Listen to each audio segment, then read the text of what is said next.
দর্শক আসসালামু আলাইকুম। আজ 20শে আগস্ট 2026 রোজ বুধবার। তো দর্শক আজকে কিন্তু আমরা আবারও চলে আসলাম সান্দিয়া সেই নতুন বাজারে, যে বাজারটি কিন্তু কিছুদিন হয়েছে বাজারটি লাগানো হয়েছে। তো আমরা কিন্তু আজকে আবার সেই নতুন বাজারে আসলাম এবং কিছুক্ষণের মধ্যে কিন্তু দর্শক আজকে দামটা জানিয়ে দেবো।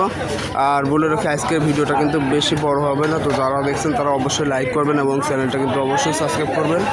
তো দেখছেন যে মাত্র অল্প কিছু কিন্তু পেঁয়াজ বাজারে কিন্তু এখন পর্যন্ত আছে, এখন বাজারের একটু শেষের দিকে, এই জন্যই কিন্তু আসলে এই অবস্থা। দর্শক আমরা কিন্তু এখন দেখছেন যে একজন ব্যাপারীর সাথে আছি এবং জানবো যে পেঁয়াজের বাজারটা আজকে কেমন যাচ্ছে এবং পেঁয়াজ আজকে আমদানি হয়েছিল কেমন। পেঁয়াজ আমদানি কম আমদানি কম হইলে তো একটু দাম ভালো যায়। আজকে কিরকম বাজার? ভালো। তো পেঁয়াজ কি সব বিক্রি হয়ে গেছে? শেষের দিক। হ্যাঁ, আজকে আমাদের একটু আসতে লেট হয়ে গেছে। তো আজকে নাকি এমনিতেই কম পেঁয়াজ আমদানি হয়েছে, তারপরে আমাদের একটু লেট। তো যাই হোক, আমরা একজন কাছে শুনবো এই পেঁয়াজটা আসলে কিরকম দামাদামি করতেছে। 600 টাকা মন। এইটা? হ্যাঁ, 600 টাকা মন দাম। মানে এটা কি একটু হালকা মনে হচ্ছে, শাল কাটা মতো? হ্যাঁ, কিন্তু শাল কাটার মতো একটু দামটা মতো মনে আছে। তো দর্শক শুনলেন যে এই পেঁয়াজটা কিন্তু নর্মাল একটা পেঁয়াজ, এর জন্য কিন্তু দামটা একটু কম বলছে।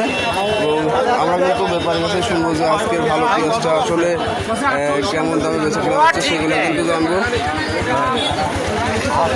তো দর্শক আমরা কিন্তু এইদিকে দেখছি যে পেঁয়াজ কিন্তু আসলে বাজারে সেরকম একটা নাই, এটাই হলো মূল কথা আমাদের। এই বাজারটি বেশি আজকে কত বাজার কোন? 13, 70, 80 পর্যন্ত যাচ্ছে। 70-80 পর্যন্ত যাচ্ছে? 14 যাচ্ছে না? কি কোন?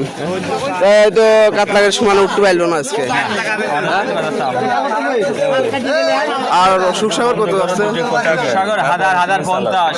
তো দর্শক আমরা কিন্তু এই পেঁয়াজটা সুখসাগর একটা পেঁয়াজের কাছে আছে, তো এই পেঁয়াজটা কিন্তু এখন জানবো। তো এই পেঁয়াজটা কি আপনার?